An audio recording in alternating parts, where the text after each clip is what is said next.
Bonjour et bienvenue, vous êtes sur la web radio de l'IUT du Littoral. C'est Hugo Vasseur et aujourd'hui j'ai l'occasion d'interroger, et du moins d'interviewer, Monsieur Spingard. Bonjour. Et Monsieur Geste. Bonjour. Alors Monsieur Geste, vous êtes directeur de l'IUT. Oui. Et Monsieur Spingard, vous êtes maître de conférence en électronique, c'est bien ça? Tout à fait. Alors, tout d'abord, une petite question pour vous, Monsieur Geste. Les journées portes ouvertes, vous êtes passé aujourd'hui sur différents sites de l'Université du Littoral Côte d'Opale.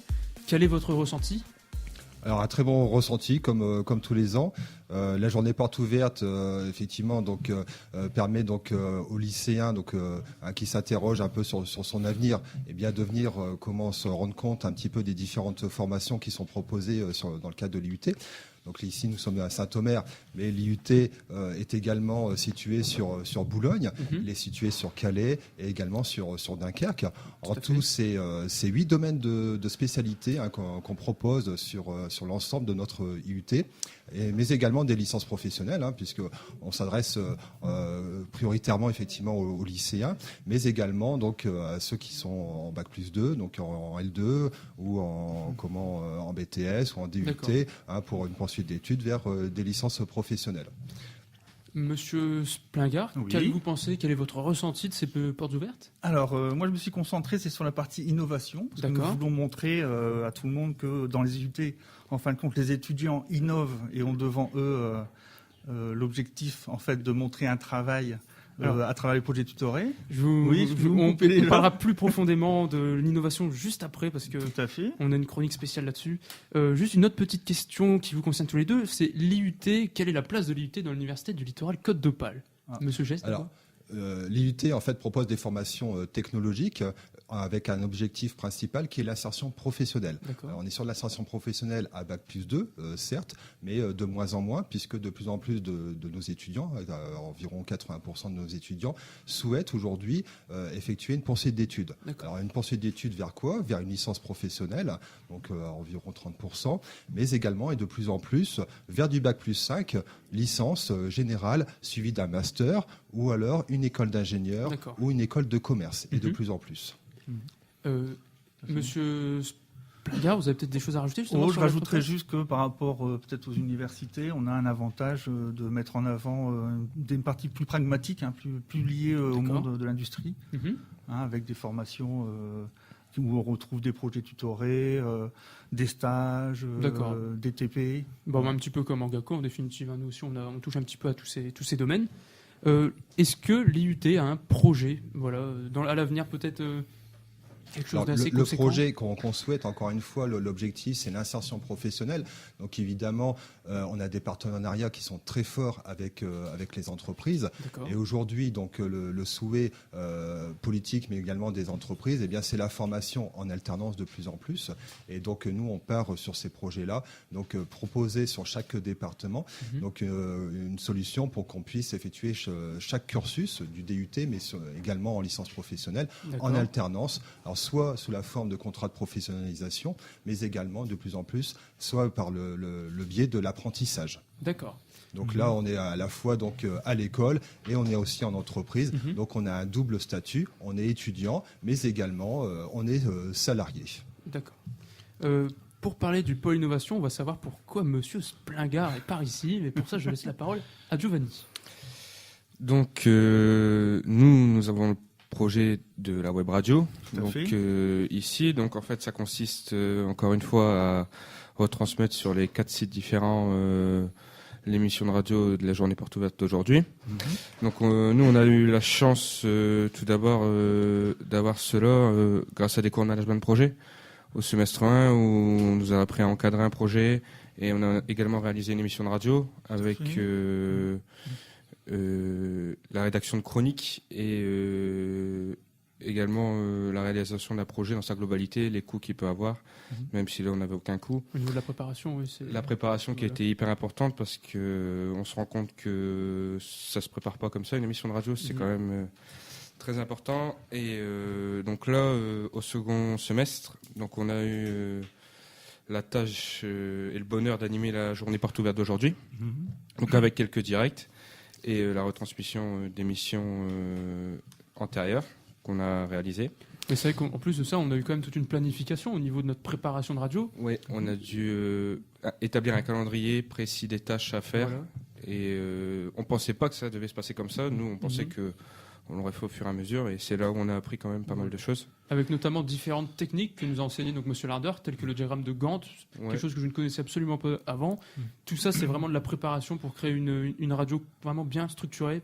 Et c'est vraiment très très pratique. On se rend compte que c'est même obligatoire si on veut une émission. Oui, des comptes rendus de réunions réguliers, des choses où parfois on comprend qu'on n'a pas forcément compris la même chose sur le projet, qu'on s'était pas forcément mis d'accord. Et au second semestre, on a donc plusieurs projets d'émission. Donc on a aujourd'hui la journée porte ouverte. On a également, on va certainement avoir l'interview à l'ICID du PDG de Free, Xavier Niels. Xavier Niels. C'est quand même une chance.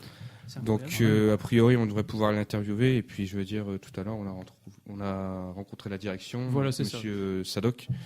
Et Monsieur Abiat, il me semble. Abiat, voilà. En fait, ça c'est vraiment. Là, juste avant vous, on a eu vraiment des cadres de l'ULCO et on a pu leur demander aussi ce qu'ils avaient comme projet plutôt global, plutôt de l'ULCO. C'est pour ça que maintenant que vous avez vu, on parlait plus localement de l'IUT.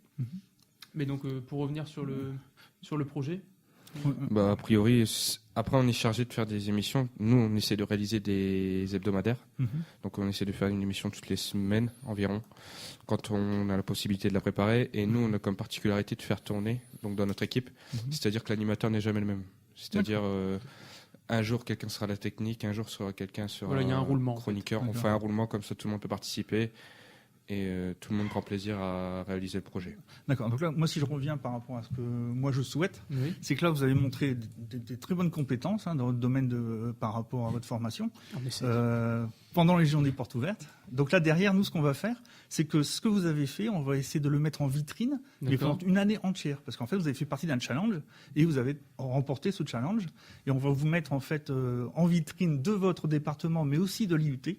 Pendant un an. Voilà. Donc ça, c'est mon rôle.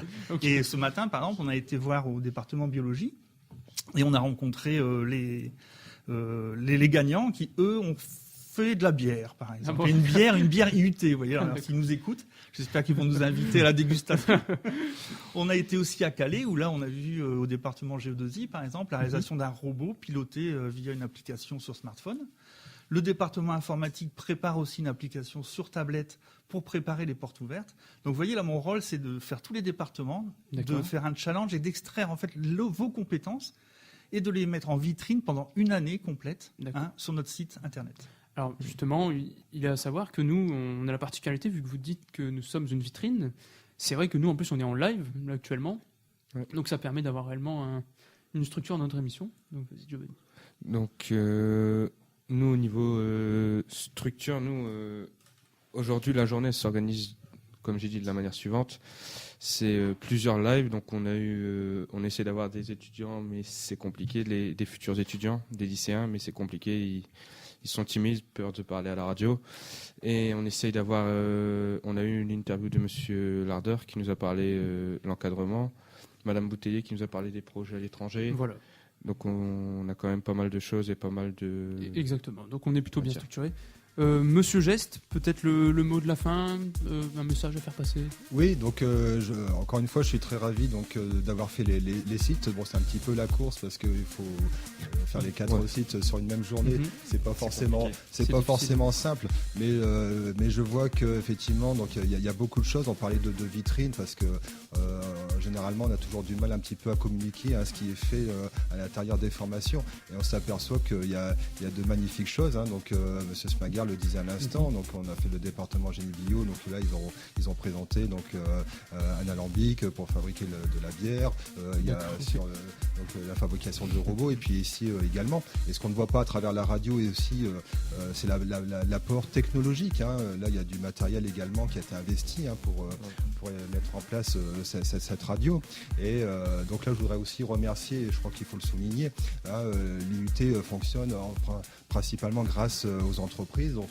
à la taxe d'apprentissage, et tout ce matériel-là a été acheté par le biais de cette taxe d'apprentissage qui montre très clairement qu'effectivement donc l'IUT a toute sa place dans le milieu professionnel.